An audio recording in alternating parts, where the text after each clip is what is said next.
night. I was talking to some of the staff here. They had expressed to me that they've heard knocking in this room before. I'm laying in bed. Loudly, I hear a knock. It was a single, hard knock. I'm on my nightstand. I go. A couple seconds later, A knock back at you. A knock back at me. I go, wow, okay. I go, and a couple seconds later. So then I stopped. So you got an intelligent knock response. Yeah, and it was it was not more than a few seconds later. So.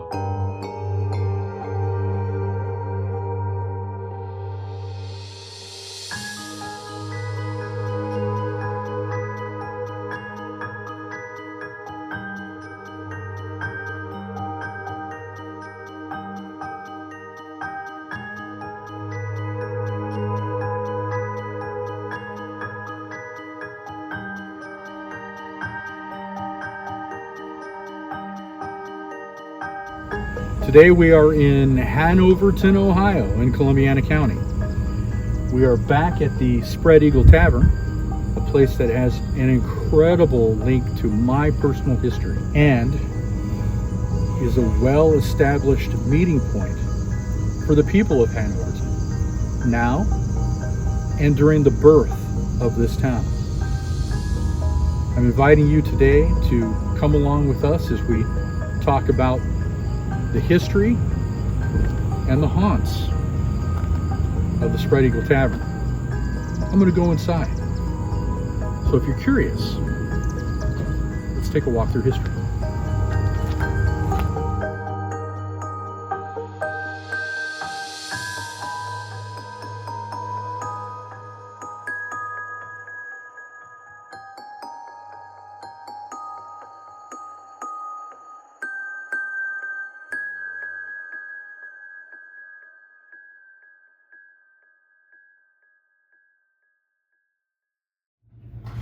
So last night during the live stream, for those of you who watched it, you will remember a point in time where we were walking through this tunnel and none of these lights were on. It's completely black, pitch black. John was behind me and he had a light, and then he stepped in front to shine the light for our path, so I'm following behind him. We're about halfway through the tunnel and I got a feeling that something or someone was behind me. As I peered back into the blackness, there was nothing that I could see, but I could definitely feel a presence. It's my own personal experience. But allegedly, others have experienced something similar. And they claim, those who've experienced it, that they're feeling the presence of the ghost of a former escaped slave. Big, brooding, dark, ominous presence that follows them through the building. Such a presence that has driven employees from the building. There is a tale of a former general manager who was in the building alone one night and felt the presence so strongly, like less than 5 feet behind him, that he actually ran full sprint out of the building, got into his car in the parking lot, and called the owner, saying, "I can't go back in."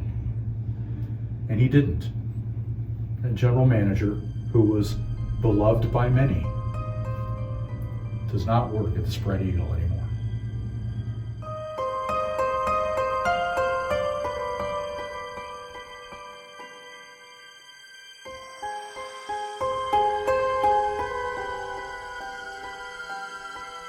So imagine, if you will, being a server here at the Spread Eagle and having to come downstairs to the cellar to just kind of do your rounds and get the lay of the land. And normally there isn't anybody down here. You know, most of everybody are upstairs. unless they have a special event. Well, there was a night where there was not a special event happening. And the legend has it that the server came downstairs and saw a man sitting at the bar. A tall man dressed in all black. A man who wasn't really here. It was a spirit. But the server didn't know that. She saw somebody sitting at the bar as if waiting to be served.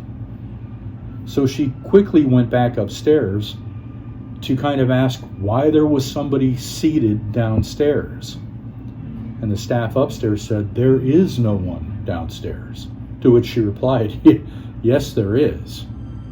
So the entire staff came down, and no one was here.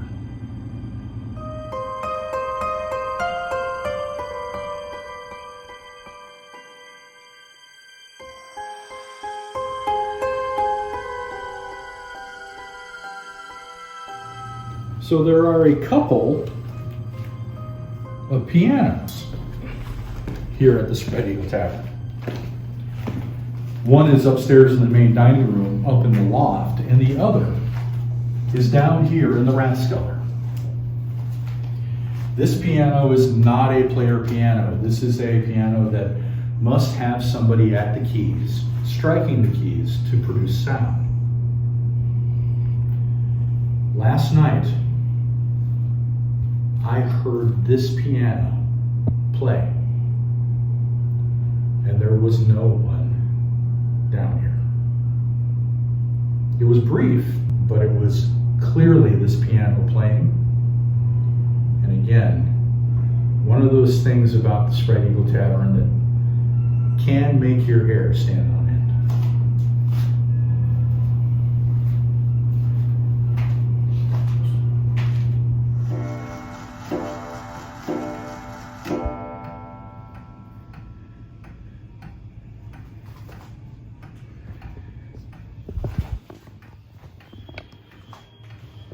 Not sure if I'm in frame because I hurried up to get this. But I wanted to talk to you about this clock. You heard 6 chimes. And I didn't turn this on in the middle of 12 chimes to signify noon. This clock chimed only 6 chimes. So the room that I stayed in last night was directly above this room. This is the front parlor. And this clock chimes on the hour. This clock is set by hand by a professional. And it is maintained by the inn's general manager.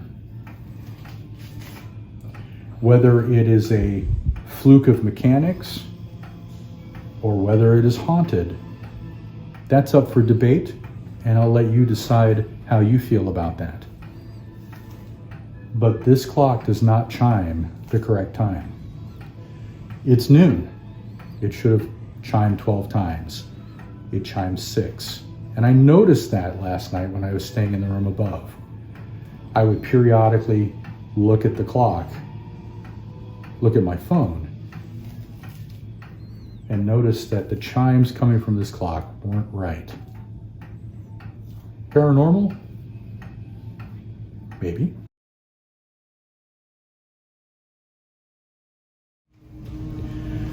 And then there is the tale of the little girl who died in the fire. She is described as being about this tall with blonde hair. There was a fire in this building a little over 100 years ago, and the little girl perished in the fire. Either she doesn't know that she's dead, or she's just carrying on her playful spirit, her childish spirit, into the afterlife. What is known is this: many people hear giggles from this little girl, and many people see like a ball roll down the stairs. But there is another place that the little girl was seen that had the manager on duty spooked The general manager was in her office, alone in the building, and she kept hearing the door lock and unlock and lock again. Not knowing what exactly was going on, she decided to take a look, so she stepped out of the office behind the desk, and she briefly caught a glimpse of the blonde-haired little girl standing in a corner, giggling. And it was obvious to the general manager that the little girl was having fun with her, running back and forth and unlocking that front door. Welcome to the wine cellar.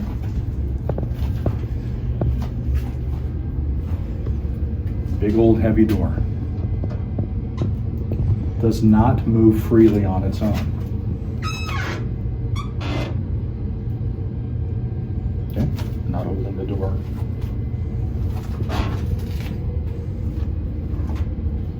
The story that I've heard is this. A manager on duty one day. It was inventory day for the wine cellar. She came into the building in a rush. Didn't come in a normal way. Wasn't prepared as much as she should have been to start the day. Because her routine was different than what it usually had been, it must have stirred the spirits in a certain way.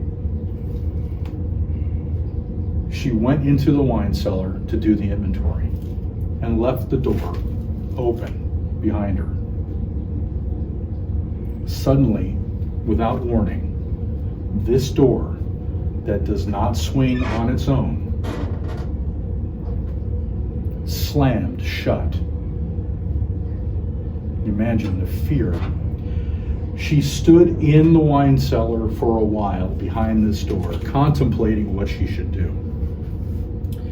Finally, she gathered enough nerve to open the door and apologize to the spirits here on the premises. And she made her way back up to the main floor. She has since then made sure that every time she comes in the building, she announces her presence so that the spirits are aware that she is here. And nothing like this happens again. These two people on the wall here are cousins of mine. Third cousins, 4 times removed to be more exact. This is Alcinous and Grace Nicholas, brother and sister. Alcinous was imprisoned by his own mind. He had schizophrenia, probably, and actually documented his experience. Wrote a poem about what it was like for him to live with his mental deficiency. And this is Grace. Grace kept a pretty good diary of her life growing up here in the Spread Eagle. And some say Grace is the spitting image of her sister, Olivia. Olivia's ghost haunts the Spread Eagle. So maybe it'd be a good time to talk to you about Grace's sister, Olivia Nicholas. She lived on the 3rd floor in the corner room. It's now the Jefferson Suite.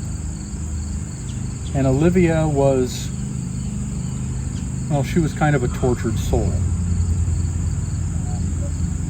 She was engaged to be married.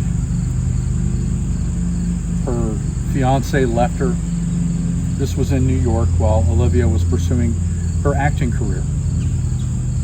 And Olivia came back home, but was never able to get over the heartbreak. Now, it's also important to know that there was a history of mental illness in the Nicholas family. Olivia's brother, Alcinous, ended up passing away in a mental institution in Nebraska as the family had emigrated westward.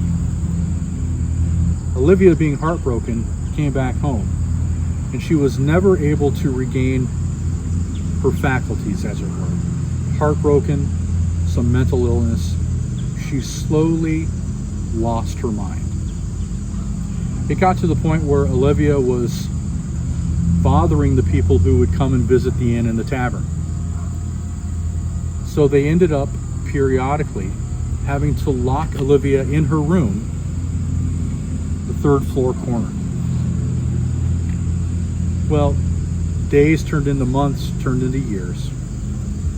And as the years rolled on, Olivia became more and more ill, to the point where one day a family member came up to check on Olivia and opened the locked door and found that she wasn't in the room. Instead, there was a bed sheet tied off, and Olivia was swinging in front of the second floor windows.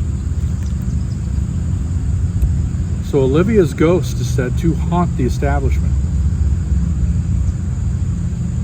She is probably the main entity, allegedly, that haunts the spread eagle. There are rumors of servers who have felt her presence. But it's also important to know that she is not a malevolent spirit, that she enjoys music. And if you are ever in the spread eagle and you have a heavy feeling come across you from the presence of Olivia, she is happy to back off if you play the right music. Makes a lot of sense to me, because she was at one point in time a music student up near Cleveland at Oberlin College. So for me personally, it's just great to know that I have a link to my own historic past, a present that is still here today at the Spread Eagle. It's also important to know that not everybody has the same experience at the inn. There are people who have come here wanting to have a paranormal experience that never do. And there are those who come here not knowing of its past, that suddenly feel something. If you do happen to come to Hanoverton, Ohio, and I encourage you to do so, please stop at the Spread Eagle, if for no other reason, to enjoy a great historic building with fantastic articles of historical content, an amazing place to eat and to sleep, and to understand the history of our country. You won't be disappointed. Thanks for joining us today, folks. I hope you've enjoyed this video. If you would, please take the time to like, subscribe, comment, click the notification bell, and share. I would greatly appreciate it. And we'll see you next time as we explore more curious history. Take care.